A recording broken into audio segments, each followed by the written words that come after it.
Yay. Hi, everyone. Welcome back to the Mama Genius Hub podcast. Guess what, ladies? I have my first male here today.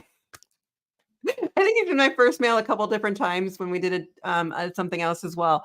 But he's such a great guinea pig. The reason why I'm bringing Alex on here today, though, is for those of you moms that either have or want to start a podcast. This is the episode for you. He's going to break down some of those details of how to do it in bite-sized chunks that we busy mamas can do. So I'm just going to go no further ado and introduce him so we can go ahead and get into learning what Alex has to share with us. So Alex Sanfilippo is a founder of podmatch.com, which I'll also talk about today, a software that automatically matches podcasts and hosts for interviews. Alex is also the host of the top-rated podcast, Podcasting Made Simple. So again, a great place to check out. And a lead educator in podcasting industry. Alex's sole focus is to serve independent podcast guests and hosts so they can grow their influence and revenue so they can serve their listeners better. Welcome, Alex. I'm so excited to have you today. Michelle, thank you so much for having me. It's cool being like the guinea pig guy, if you will, on a podcast. I know we've done another project together as well. I'm honored that you'd consider me again. It means I wasn't a bad guinea pig the first time. So again, so happy to be here and really looking forward to adding value to your audience and what you have here, because you just create incredible things. So I'm so thankful to be here. Well, thank you, Alex. And sometimes we do need the male perspective in here, right? We can't be all feminine power all the time, but we want to bring in that because you've done such amazing things with podcasting. And that's why I really wanted to bring you on, because I want to break that down for first of all, for those moms out there that have had this concept in their minds. I want to start a podcast, but they've been afraid to. So I kind of want to just start. Before we could dive into that, though, I want to hear a little bit more about your why and why podcasting for you, so we can know a little bit more about you. Yeah, this will flow really well into what we're going to talk about. So for me, I have a background in aerospace, and we don't need to get into any of that today, but I was big corporate. And I just remember I hit the point where I kind of just more or less felt like a bit of a drone. And it was really fun for a time, thoroughly enjoyed it. But then I hit the point where I'm like, man, I kind of want some freedom with my voice and to be able to do something I feel like is really impacting lives. And that's ultimately what led me to podcasting. And I just realized it is such a beautiful medium. I mean, people listen while they're cooking, cleaning, going on a walk, taking the kids somewhere, right? It can always be going. And it's just such a beautiful way to be able to retain great information from other independent creators that just have a voice that they want to use to serve others. And for me personally, I'm a little bit ADD. I learn better when I'm doing something else. So if I'm on a walk and I'm listening versus sitting down and watching something, I retain it so much more. And so for me, I'm like, man, if I can serve people that are going to retain what I share, and it's not necessarily my wisdom, it's often of guests or something that like a revelation that I had, right? That's just a beautiful thing. So for me, I became very quickly very passionate about podcasting just because I saw the type of information getting shared and as a listener of podcasts myself, also received. I love that so much. I mean, it really brings it to hone in on what podcasting really is, because it really is allowing you to do something simultaneously, especially as that busy mom is, that you can cook and clean or do those things and ignore the kids a little bit, maybe plug them out right as you're doing it. But that's also, I think, what led me to podcasting as well, because I was thinking blog at first, as I've shared on here, but then the thought of having to read all that and for me to dissect that. But then all of a sudden, when I do tell people now it's a podcast, they look at me kind of like, oh, like with more intrigue than when I had said it was a blog.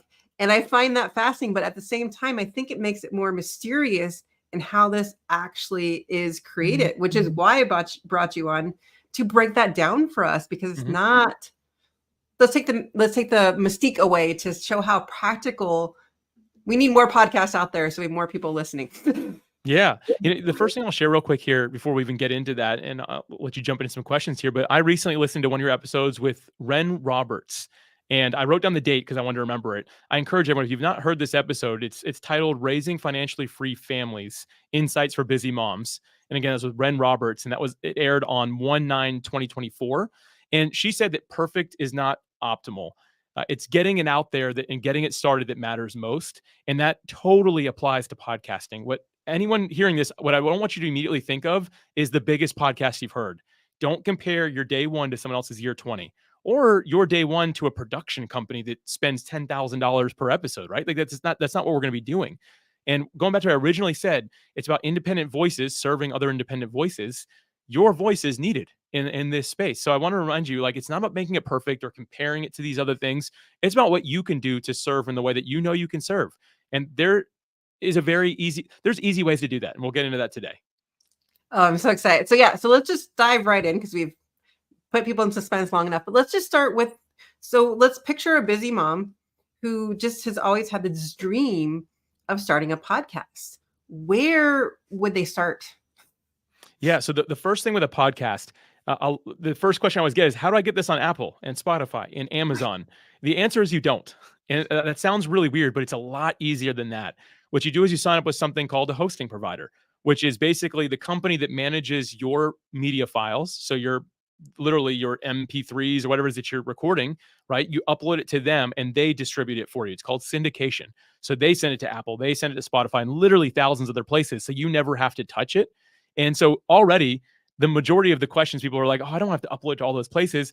You don't. You never have to do that. And all the data comes back into your hosting provider. So there's plenty of options out there. I don't know who you use, Michelle. I happen to use Buzzsprout. It's just buzzsprout.com. And you can start a podcast in no time at all. The thing that you have to do before that is just a few things, which I know we'll get into here in just a second. But what I want everyone to know is it's not like you're going to do all this work to get it syndicated everywhere. People can consume it pretty easily. The initial setup is just what you have to think about. And it is, as you said, the initial setup, because once you've actually logged on to Apple and Google and stuff, they're just there. And when you then go through your provider and upload a new episode, then it just automatically goes. So I actually use what used to be the old Anchor. So it's Spotify for podcasters. And that's a great one. I've heard is to just start for free. So that one's a free one to get started. And so that's where I'm at in terms of this. But it's, again, like you said, it's just to be able to upload that once you sign into all of those and register your, what you call the RRS, right? RSS. I don't know what it stands for, but RSS is something. Yes, so. It's 3 letters, and it was like an RNS, and I can't remember which one's doubled. But once you get that link, then you can start putting that onto other podcast platforms.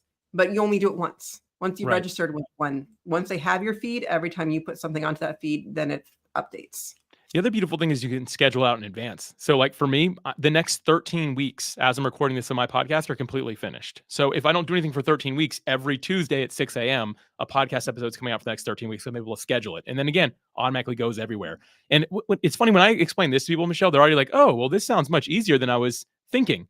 And yes, it does, than uploading it thousands of places, right? So yeah, that should take away a lot of kind of the stress involved, but there are still some preset steps that I'm guessing we'll get into right here, right, Michelle?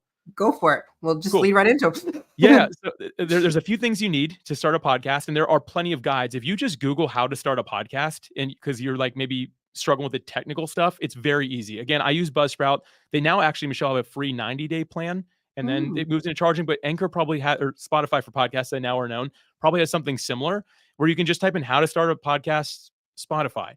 And they'll literally run you through the exact technical steps. So if you feel like we're skipping stuff here, it's because it's highly technical, but really easy when you get down to it. But the few things that you have to have is a podcast title. So what you're going to call the podcast, right? So like this is Mama Genius Hub podcast. So you need to come up with some sort of title. And then you need a description as well for it. And then you need cover art, which is the little icon logo thing you see in all the podcast players. Wherever you're listening to this, you see one of those right now. So you need to create those things. And once you have those, you just need to have one episode, because you also have an episode to begin. Believe it or not, you don't have a podcast till you have an episode. So you got to record something, and that you'll need a title and a description, and you can make your own custom like cover art for that as well if you want to. You're not required to, but you can. So again, that's 2 titles and 2 descriptions, one for the show, one for the first episode. And past that, you're good to go. So I guess the question is kind of how to record then. Is that right? Right, Michelle? Well, I just want to throw one thing in before we move on to that, is the first episode also could just be a trailer. True. So you could have a 3 to 5 minute trailer explaining it, like giving yourself a month to even get started. So like to get the guests and just get people hyped about it. Like you could just start with a trailer. And I think I did that like right away, and then had the episode start releasing 2 weeks later or something. Yeah, that's really smart. Interestingly enough, when I got started, Michelle, there was no such thing as a trailer. Like that was not an option. So I launched with episodes. I forget that you can do that now. Actually, recently I went back and made a trailer. And I think it was like 45 seconds. But yeah, that's a great, easy way in. And the thing is with the trailer, no one's expecting it, again, no one's expecting to be Hollywood quality. Like, you don't need custom music and beautiful transitions. Just be like, hey, everybody, hey, world, or people that know me, I'm starting a podcast. This is what it's going to be about. I'm really excited to share that, upload that, get it out there. And now you officially have a podcast.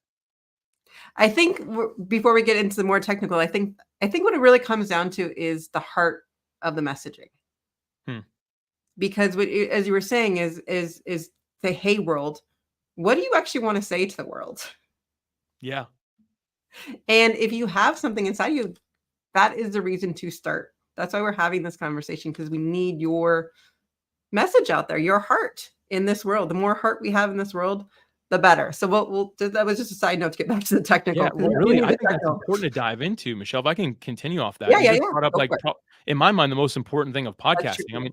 I mean, Mama Genius Hub podcast, listening to episodes myself, looking at the website, everything that you do at connectingmamas.com, like, I can see and feel the passion in it. And you have a true desire to serve other busy moms. And I think that that's absolutely a beautiful thing. And that's what's needed. I know in the fake trailer, I said, hey, world. You don't want to say, hey, world, because you should not be talking to the entire world. I always use this line. I say that if you're for everybody, you're for nobody, because nobody is everybody.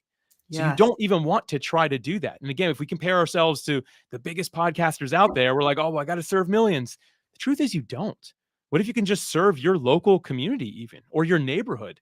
And here's the way I like to present podcasting when you're thinking about this niche, as we call it, right? Like, narrowing it down to just that select group of people that you really want to serve.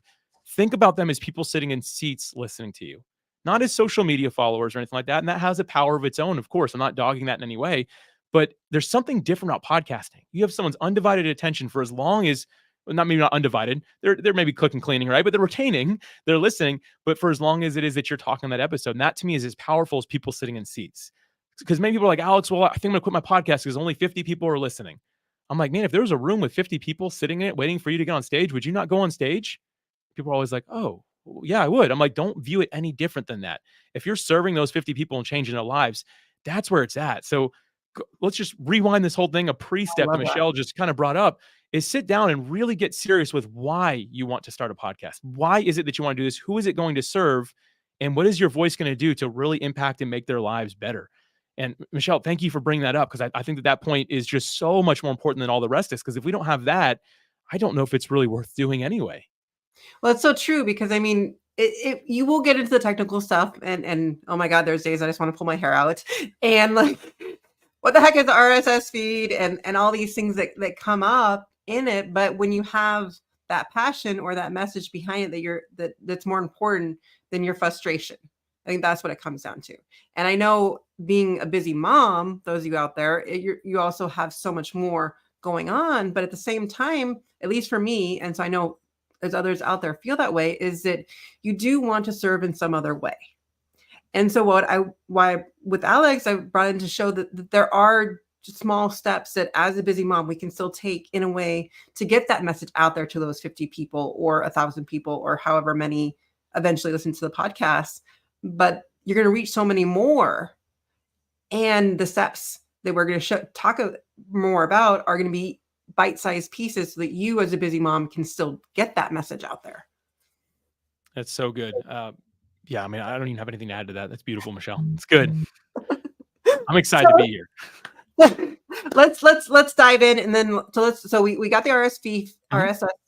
I'm never going to get the letters right. RSS feed. Yep. Yeah, you got it. RSS feed. Okay, so once we have that RSS feed, right? So we've done those 4 steps. We'll recap for a second. Is we have one episode. So in that episode, we need to have a title of the podcast. We have to have a description for the podcast. We have to have art for the podcast, and then we have to have our first recorded episode. Now you have a podcast. I do want to share we were right before we got on. I was saying that I was telling Alex that he's going to be, I believe it was episode 45. I don't actually remember off the top of my head, but actually it's right there, 45. I'm correct. But you were saying what happens to podcasts. Yeah, we call it pod fade in the biz. So pod fade simply means people that start a podcast but don't stick with it. And when Michelle was telling me she's almost at 50 episodes, I was like, congratulations, because 90% of people quit before they hit 50 episodes.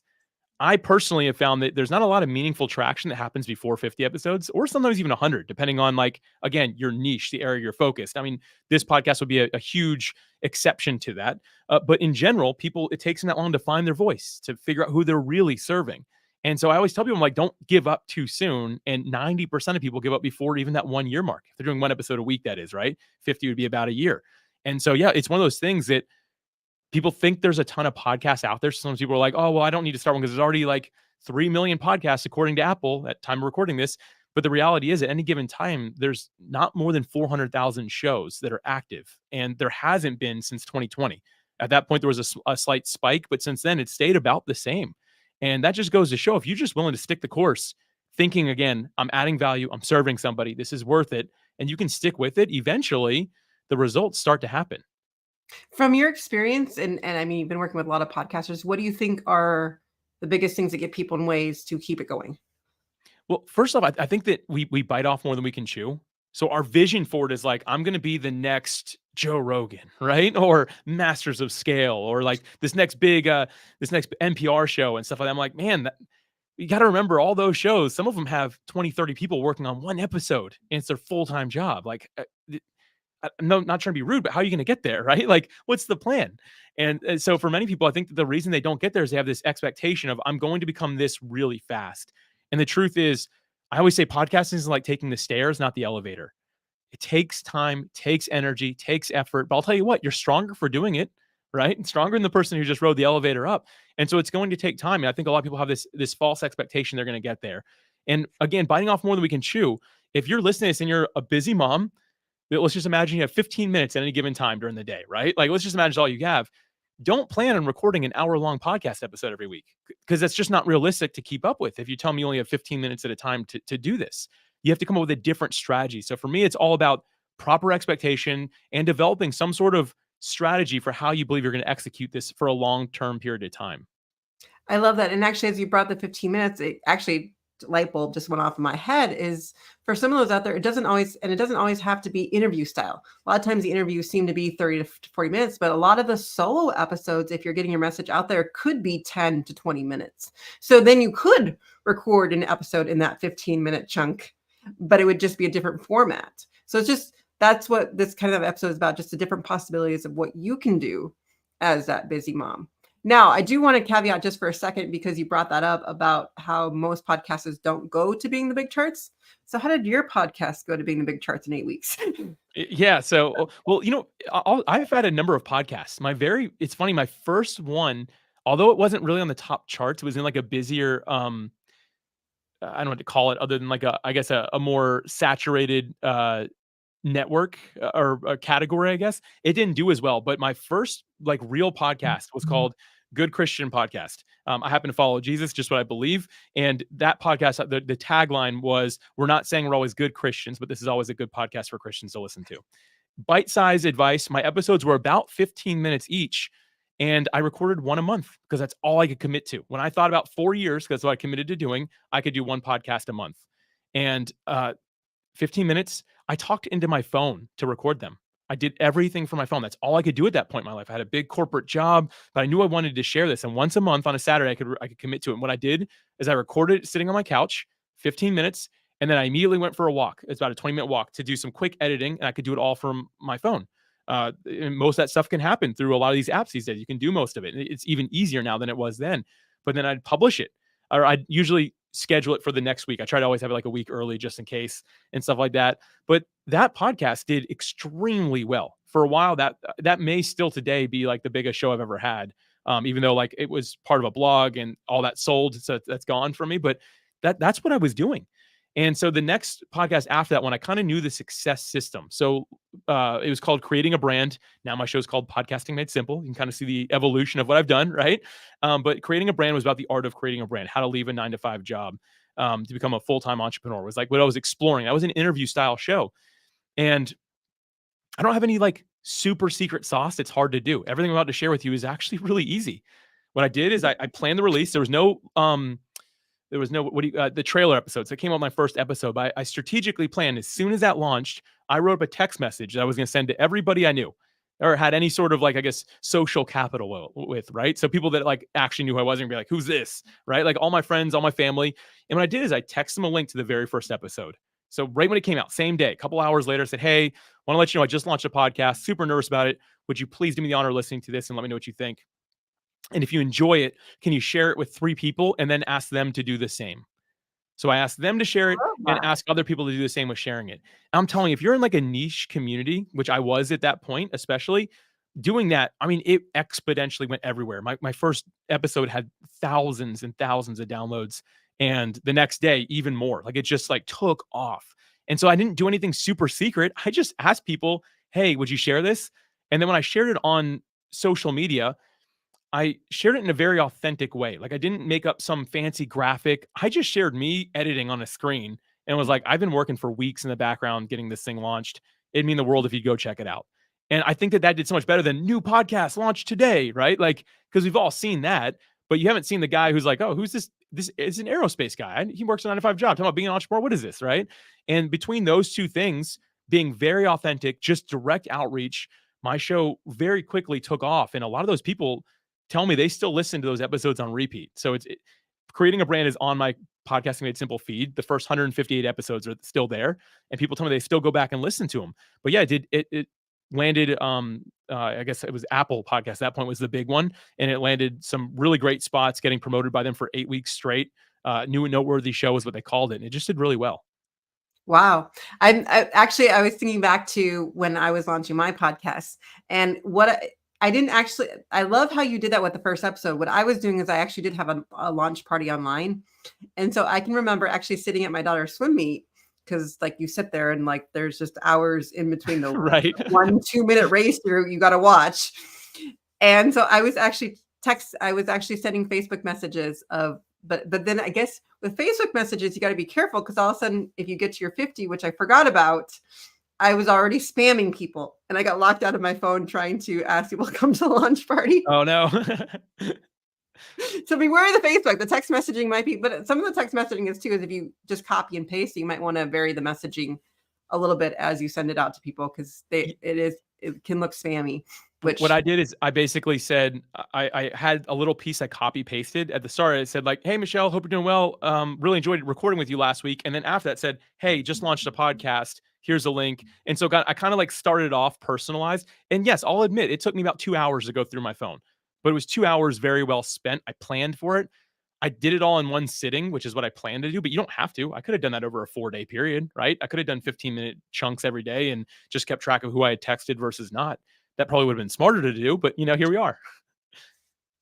Here we are. So, I mean, I love this. I love how you're breaking it down for us. So those are some things. So let's go. So we'll back up a little bit, because we talked about the first few things to get started. What's the next step in that? And we'll kind of, maybe we should recap, because it's been a minute since we did that. So again, like, and you can launch this with your trailer. Even one thing I'd suggest is if you are going to launch with a trailer, at least know what you're going to record next. Maybe even record your first few episodes so you have them ready. But launch with your trailer. Yeah. So again, title of your show, description of your show, cover art, which is a little image you see, and then your trailer with a title and description. Launch it through one of these hosting providers, which we've mentioned a couple of them, and then have a couple episodes ready to go as well. And that's kind of where we go. And I think where people are wondering now probably is, okay, like what gear do I need, right? Like, and Michelle, is that all right if we talk about the actual like tech side of it? Listen, y'all are busy mamas. So I'm going to immediately suggest to get a microphone. I prefer dynamic microphones. Unless you can get silent spaces, then you don't need that. But a dynamic microphone, I'm not going to get too techie here. That's what I'm using right now. And you can probably hear me. It sounds good. It's a pretty crisp microphone. But if I just take 5 steps back or 3 steps back, I get much harder to hear. Like, I don't know if you can hear me anymore, Michelle. Like if I'm able to hear, it is pointing me, right? The point of that is, if you're not facing directly the other side of this, your kid can be screaming 10 feet that way, and you won't be able to hear your kid screaming. And that these microphones do end up in your face, right? But it makes it really easy if you're like, I'm never even going to get 15 minutes of silence in my life. The kids are going to be screaming, the dog's going to be going crazy, like all those things, right? If you get a dynamic microphone, you can hide that pretty well, right? And it makes for a good listening experience. And so there's so many options. I'm not even going to recommend different things. If you just go to Amazon and type in dynamic podcast microphone, you will find a range. Look for things with good reviews, and they're getting pretty affordable. You can, there was someone using one the other day. I happen to have a Shure MV7, which is kind of like my quote unquote forever microphone. So like I don't plan on upgrading it at any point or anything like that.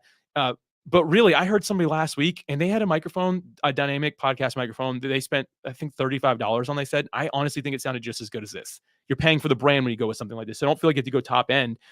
So there's really good options. And many will plug USB straight into your laptop. Some now even straight into your phone. Apparently, like the new versions of like both Android and Apple, you can start plugging microphones straight into them. So you might even be able to record only using your phone. I like using a laptop or something because editing is much easier on a bigger screen. So yeah, basically you plug it in there, you hit the record button, and you're good to go. And there's a lot of options for recording. Michelle, I might actually divert to you on that because I have a team that's telling me what to use at this point. What would you record into when you're doing your solo episodes? Because I know you've got some of those either out at this point or coming out. Honestly, for me, I find it easy just to go into Zoom, and I will just go into record it there. Oh, and I record it straight into Zoom as a private. I just go and start a meeting, and then I record directly in Zoom. But I mean, you can do that with any program that you have. Is just go into whatever program you feel comfortable with, hit record. But even as you were talking about the noise factor, some of the editing software, like we were talking before we got in with Descript, they actually have a noise canceling feature on your videos that just does automatically. And so it will take the background noise out of your videos from the editing aspect, even if like you got disrupted or whatever. And he even on one of the episodes I've been playing with a little bit, but he was like on a busy street and then showed like on the video I was watching, and then he showed what Descript could do to remove that background sound. So there's so many options out there. And I think right now I have the blue one. So that's what I'm using. Somebody showed me this interesting tool as well, just about like the editing side of things, because you don't want to get too deep into all that. Like, especially if you're just showing up to serve people, get a good microphone, get a good environment, know what you're going to say. I always say is people will forgive you for the quality of the content from a sound perspective, but not from a actual content perspective. What you're saying has to be valuable. Here's the thing. You have the best production in the world. If you're sharing gibberish, it doesn't matter. It's never going to get shared, right? But if you're sharing just pure gold that's serving people well, they'll forgive you if a kid screams in the background, right? But I may have just put this in the private chat, Michelle, but it's podcast.adobe.com/enhance. And a friend showed me this. You literally just drag and drop your audio file into that.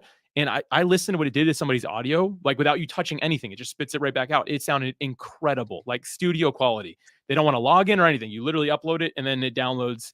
And it's great. And it's an Adobe product, so it's like a trustworthy source. It just blew my mind what it sounded like. So again, if you're just getting this done, don't worry too much about like the overall sound quality. There are things that can help you with that, but invest in a little bit in a microphone. I do suggest doing that. And then use Zoom or whatever it is that you like to record with. I know there's GarageBand on Mac devices and stuff like that. I don't know what Windows has, but there's very easy options to get something recorded.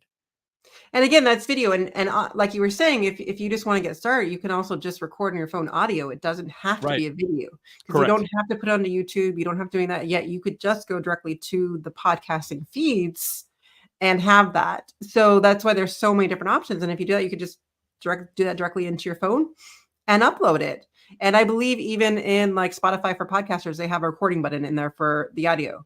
So you could just try and say there's no excuses anymore. If you have that in your heart to create a podcast, we're trying to give you tips on how to just get started, because we need your voice out there.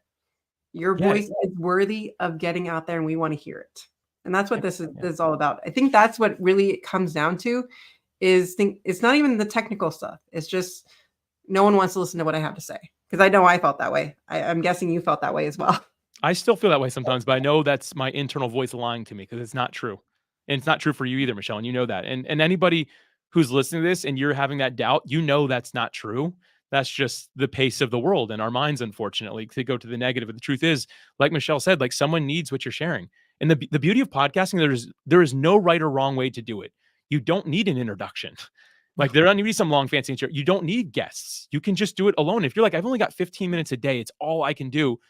It's only got to be 15 minutes. And if every time you're at your kid's football game or soccer game, right? And that's the background noise, maybe people get used to hearing that as the background noise. And you know what? Maybe some other moms grab onto that passion, like, how are you doing this? And maybe it turns into interviewing other soccer moms. I don't know, right? Like there's so many ways it can go. And there's, again, no right or wrong way to do this, but I believe that all of us, we owe it to ourselves to explore this creativity that's inside of us. Cause I believe that God put that there. And it's up to us to say, you know what? I'm going to commit to just making this happen and kill all the doubts and just go for it. Exactly. I mean, that's kind of where it led me. And I don't know. Yeah, you just kind of made me speechless right now. You might need to start talking. Nice. Hey, listen, again, it goes back to, I love when you brought Ren Roberts on, just talking about like perfect isn't the obstacle. It's the fact that we just need to get started. And so I know I'm going back to one of your previous episodes, but I want to give honor where it's due. The two of you had a great conversation on that. And I think at the end of the day, we've really like debunked a lot of things that would stop you from podcasting. At the very least, give it a shot and see how it goes. And that's just it, because the hardest part is getting started. Because well, apparently with podcasting is keep going, because we're learning that. So first it's stopping and then keep going. But as you're doing it, I mean, the episodes are getting better and better each time. And so like just with video editing or whatever editing you're doing, each time you do it, you learn one more thing. So please don't look at my first videos on YouTube. They're probably not very good. Yeah, I love the transformation though. The truth is, like, for a long time, I really struggled with again, on my Podcasting Made Simple feed. If you go back to the first episodes, it's the creating a brand stuff. The first few episodes, I'm like, ooh, cringy, like, ooh. But the truth is, keeping them adds value to people because people can hear the transformation in my own life. And at the end of the day, what we're seeking is transformation from where we are to where we desire to be. And no one wants to work with the human that's like, oh, hit everything perfect, never made a mistake in my life. It's like, where's the transformation in this person? If they're always perfect, what am I going to learn from them? Right. So keeping the journey there, I think, is a beautiful thing that inspires others to say, you know what, I can get on board with this journey. I can see how Michelle is growing and changing, and I want to be part of that growth and change as well. I love that. 'Cause that is true when you think about it. Like, no one really does want to learn from the perfect person. No, But right? we want to be perfect. Yeah. Like the catch-22 right there. You just said it so well. I have to repeat it again because we have to get that mindset out of us, because you don't actually want to learn from that person. You're like, oh, I want to see how they got through their failures and came out the other side. But then you don't want to have any of those failures.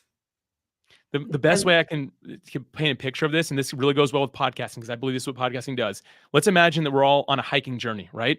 And Michelle, you're stuck behind like a giant boulder. If I'm the person that's quote unquote arrived, I'm at the top of the mountain, I'm yelling down at you, telling you how to get around it. That's not as valuable as the person on top of the boulder pulling their hand down, saying, grab my hand, let me pull you up to where I am. I don't know how to get to the top like that person, but I know how to get over this obstacle you're facing today. And I believe, once again, that is the power of podcasting. You're taking someone's hand and saying, can't take you to the top, but I can bring you over this obstacle that you're currently stuck in. And I really believe that's the beauty of independent voices on either side of the mic, as guests or hosts. And that's the value that we add to the world. And I believe that each of us, we've got that unique voice. It can really be the only one to serve and help somebody through something. okay, you just gave me goosebumps. Love it. Which actually now I want to kind of dive into. I think part of the reason why, like, a lot of people say is like, I don't know how to get guests, or I don't know how to keep going, which is where your next step came into play. I know from listening to podcasters going, I don't know how to do that. I think that leads us into Podmatch. Yeah. And I'll be very brief on this, but Podmatch, and Michelle, you have a link specifically for this. It's joinpodmatch.com/connecting mamas. Connecting mamas. What was the rest of it? Opens, I think, is what it was. Just connecting mamas. Sorry. Okay, cool. Sorry. Yeah, reading is tough sometimes for me. I see it now. Join podmatch.com/connecting mamas, and that'll get you the best possible rate if there's something you want. If you're saying, I'm going to interview people, or I want to be a guest, maybe starting a podcast isn't right for you, but you want to be a guest, Podmatch is designed for that. Basically, the way we put it is like a dating app, but instead of connecting people for dates, it connects them for podcast interviews. So if you're saying, I want to talk about how to be a better mom, it's going to find you a podcast host that's looking for a guest to talk about how to be a better mom, or vice versa. If you want to be a host and you're like, hey, I want to interview people that somehow find 30 minutes a day of free time, it's going to help you find that person that understands how to like move around your schedule and stuff like that and bring them on your show. The whole idea is just, can we simplify the connection process for busy people, right? Can we make it easier so there's not as many steps involved for them? And that's the whole idea behind Podmatch. Well, I love that. And I have to admit, last year when I had actually just started Podmatch, and you sent me a message in Instagram. And so I assumed it was one of those like just ones that your company sends out. It's like, oh, so nice. And then all of a sudden I actually like listened to them like, hey, that's actually to me. And it was to you. Yes, it was.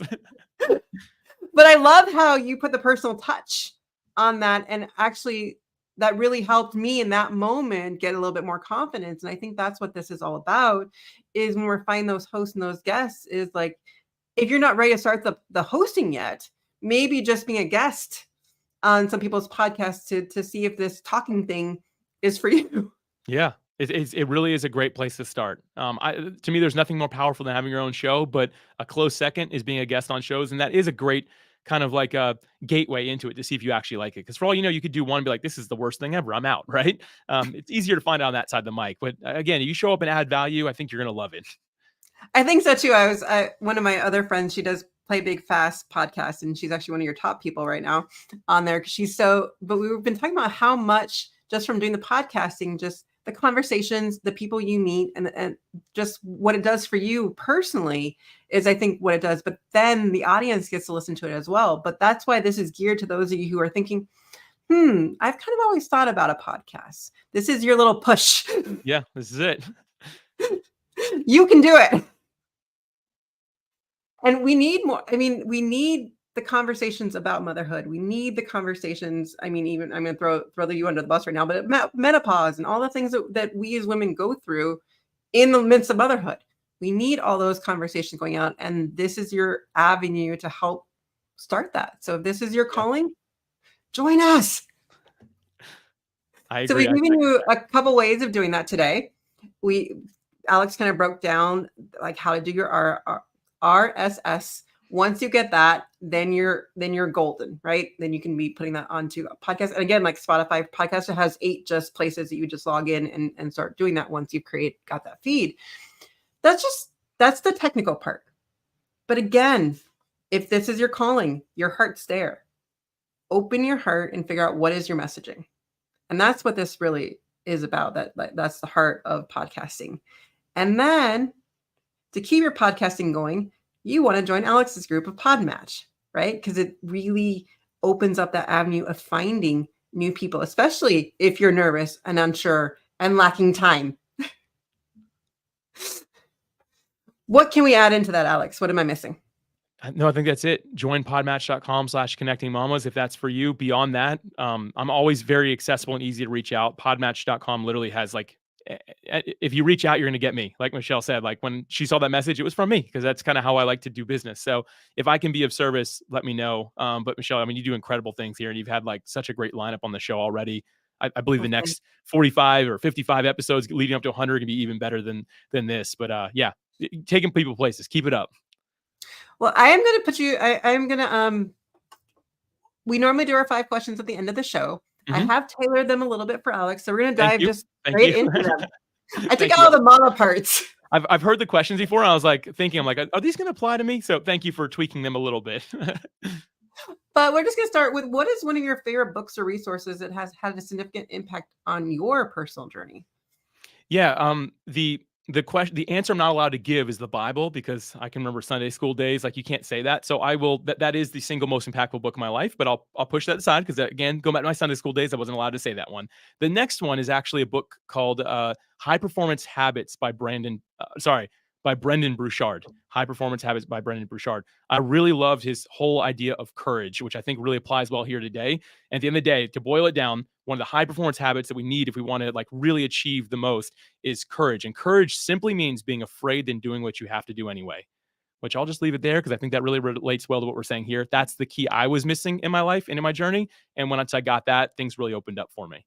Well, I love that. Just in terms of courage, it's not about it's doing the actions even though you're afraid to do them. Yep. Mm-hmm. And it really just comes down to that. It's like, I don't really want to do that, but I'm going to do it anyways.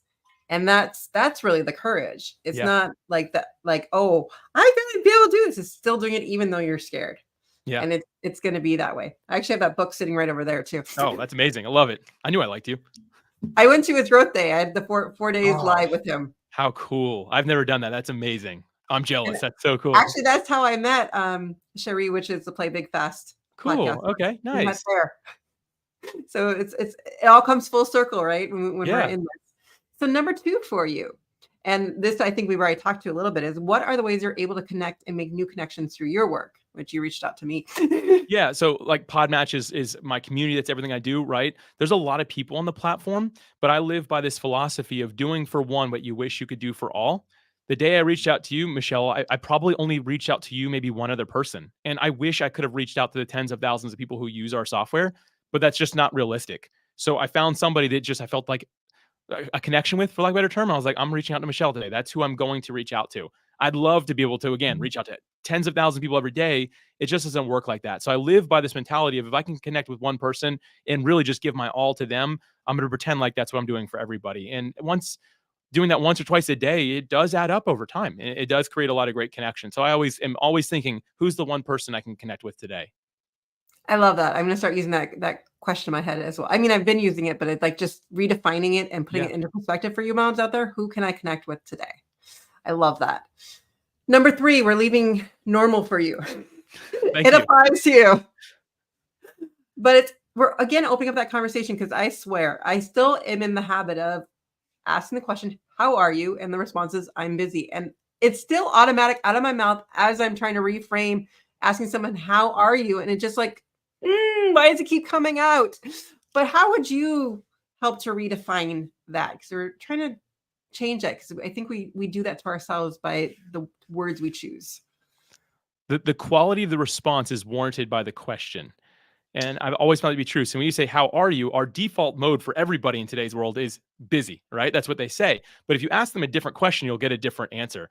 And one that I've been really liking, and by the way, I struggle with this too, but I've been really working hard to shift this. And one I've been really liking is this. Hey, great to meet you. Hey, what are you really excited about right now that you have going on in your life? And people are always like, they can't say busy to that, right? It's No. typically a vacation. It's a new thing that they're working on. It's just like this growth mindset they've developed, right? Or they just started working out. Like there's always something that's actually really interesting. Or some of the people are like, wow, I really don't know. And then it turns into, oh man, why don't you know what you're excited about right now? Like, how do you change that? Right. And then you immediately go like really deep in a place that they're like, oh wow, I should really think about this. People don't soon forget that conversation either way it goes because to everyone else, their response was, I'm busy, right? When it's just like, how are you, right? So I really like, again, going back to the question, asking, hey, what is it that you've got going on right now that you're really excited about? Asking that question your own way is very powerful. I love that so much. And actually, you know what? I'm going to answer for you because I've been Yeah. working on, and which lead me into the solo episode of the podcast. Those of you listening live will air this Friday, but those of you who listening to this as a podcast probably aired months ago. But it's the New Year's resolution idea of goals. And what I kept getting overwhelmed and annoyed about it all. But then I realized what we really need to focus on is what feeling do we want more of throughout this year? And so for me, it was more rhythm and calm. And so then I was like, well, if that is what I want to feel. Now, what goals can I set up to make sure I feel that more often versus just I have this long list of things that I want to accomplish. Right. That's so good. I know we talked about it a little bit offline. I'm psyched for that to come out. It's gonna be really cool. So yeah, so that's what I'm excited about is just Yeah. redefining goals for myself. And Cool. maybe that will redefine it for some other people or not, but I'm doing that for me. Love it. And our last question, which we took the kid part out for you. But how do you encourage others around you to oh wait, sorry, I skipped number Yeah, 4. you skipped number 4. I was like, wait a minute. I'm Let's go going back. backwards. I got so into our conversation, I lost track. So define what genius means for you, and then how do you feel, again, back to the feelings, when you're in your genius zone? Yeah, so genius to me is finding that sweet spot of natural ability, passion, and being determined as well. Like when those things kind of go together. So it's like your natural ability accompanied with like, I'm really passionate about this and I'm willing to put in the work. That's where professional athletes come from, right? Like if you even have the passion and the determination to work hard, we're kind of in a world now where like you used to be able to get away with it, but now unless you are born like that is really what you were made for, like you can't do it anymore. Like I'm thinking about professional football players. There used to be people that could like work their way into being good, even though they say they weren't naturally talented. That doesn't happen anymore. Like if you're not born with that disposition, you're not going to play in the NFL. If you are, it's going to be really short. Let's put it that way, right? You've got to be all those things. And I'm using sports as an example because it's easy. But like for me, being a community builder is what I realized. Like I'm naturally, I guess I'm somewhat empathetic, really care about people. And that's kind of something that's just natural to who I am. And I'm very, very passionate about it. And I've put in the work and I will continue putting the work. And that to me right there, that created this strength genius zone inside of me. I love that. So how do you feel when you're in your genius zone then? I mean, amazing. right? Like it's like you're doing what you're put on the earth to do. And so for me personally, I believe we're all created beings. And as created beings, we are put on this earth to also create, right? We're a replica of what created us. And for us, like creation is our own unique thing. It doesn't mean being a musician, being a writer, being any of these things, right? It means finding what that genius zone is and that middle ground of those three things I shared and getting into it. And so for me, like that's I can't even describe the feeling. It's just like euphoric, I guess, right?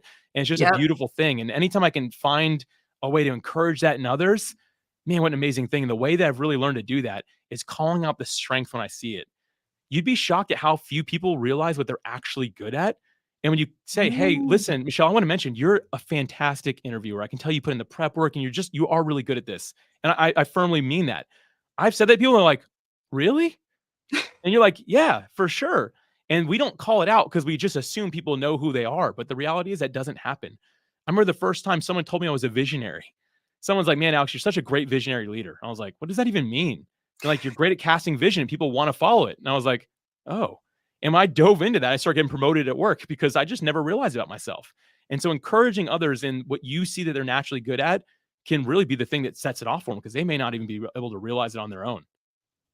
Well, you answered number 5 for us, so I love that already. Cool. Good. I did roll into it. I'm sorry. I got talking. I rolled right into it. Sorry. No, you're great. No, I love it. And thank you for saying that, because I think part of it is that we, even if someone does say that to us, we're just like, all of a sudden, like the first reaction in me was be like, oh no, that's not true. Rather than just say thank you and take it in. And I think that is the first step in is first to recognize in others, but then also when you do receive it, is to actually acknowledge it and not just brush it off and say, oh, no, that's just this. Because that would have been my first reaction. I had to like pause and say, thank you, Alex. And then let it sink in later, right? We planted a seed and eventually that'll grow in your mind. So Exactly. Well, we are running out of time. Good tongue tie again. And again, those of you that want to join Podmatch, and the one thing I do want to throw out about Podmatch as well is that they've just rolled out a whole planner in there. Can you dive into that for 1 second before we give you your final takeaway? Sure. Yeah. It's called workflows. And so if you're like thinking, okay, how am I going to keep all this organized? It's literally a glorified checklist, for lack of a better term. Don't tell my developer business partner that I said that, but it's a way just to help you keep the whole process organized. So again, you don't have to go a bunch of different places. You can say, okay, step 1, find my guest. Step 2, record. Right. And you can kind of go through the whole process just to make sure that you're doing that. And every time you create a new episode, you hit add new episode and all those things show up once again. The whole idea is, can we make this simpler and remove the friction involved? So no more excuses. And I know you have a final take. You had warned me ahead of time. You have a final takeaway, a story about your mom. I can't wait to hear it. Yeah. Thank you for the opportunity. So I know that this is mamas that listen to this, and I've had the privilege of giving 2 keynotes at 2 women's conferences, which I was the only guy in both of them. And both times I cried. I don't want to do that today, not because I don't want to cry, but I'm going to get this story like out. But I think it's just important. My mom is incredible. She was she has been my entire life. And I can remember not appreciating her when I was in my teen years, especially. And I look back now and realize what it is that she was doing for me all along and putting up with all the junk that I put her through, right? Like I wasn't a bad kid necessarily. I just wasn't respecting the fact of what she had done for me. And it wasn't until I was in my early 20s that I, for the first time, said, Mom, thank you for who I am today. You helped shape me. And so my encouragement here today is just know that no matter where your kids are at right now, what age they are, they're probably going to go through a phase where they feel like they don't appreciate you. But eventually, I promise you, it's going to come full circle and they're going to say, Mom, thank you. So today, I just want to say on behalf of them, if they're not there yet, thank you for what you do. That's the greatest gift you can give to any of us in the world, is raising that next generation. So I appreciate it. And I have my mom to thank for that as well. Wow. I think I'm going to get teary-eyed from that. Thank you, Alex. I'm just so grateful that you came on here and just making podcasts simpler. And moms, if it's in your heart, please start a podcast. And we'll see you on the next episode. Thanks, everyone. Thank you again.